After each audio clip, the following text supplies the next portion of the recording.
tumahimik at hindi na pinagtanggol ng Office of the President si Inday Sara doon sa 125 million release na sila din na nag-approve at samantalang hindi kini-question ang napakalaki almost 5 billion na confidential fund ni Marcos Jr. samantalang kukurampot ang napunta sa kay Vice President Sara Duterte and it was complied with report sa COA. At ito ay hindi naman na-find ng COA na adverse ang finding sa paggastos nito.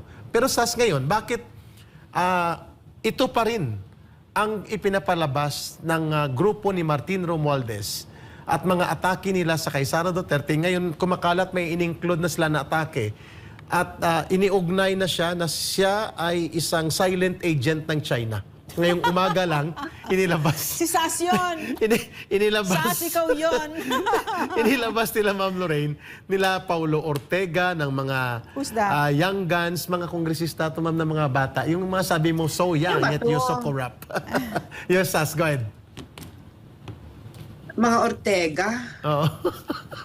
Nag-press ko niya sila kanina sa ngayong umaga. Ano to, agent ng China? Alam niyo ba pinagsasasabi ninyo? Unang-una, kayong mga nandyan, alam nyo ba yung issue? Alam nyo ba yung South China Sea conflict in the first place? I'm pretty sure none of you do not understand the issue at all. No? We bet on that. Diba?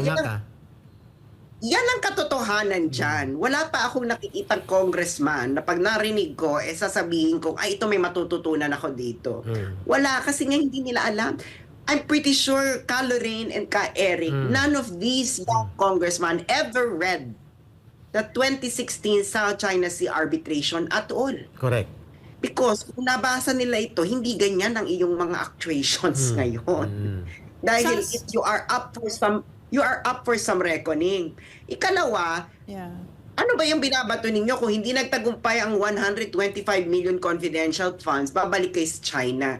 Pag hindi nagtagumpay yung China, babalik kayo sa 125 million funds. Hindi ba? So, ano talaga ang gusto ninyong marating sa inyong pambabarubal kay Inday Sara?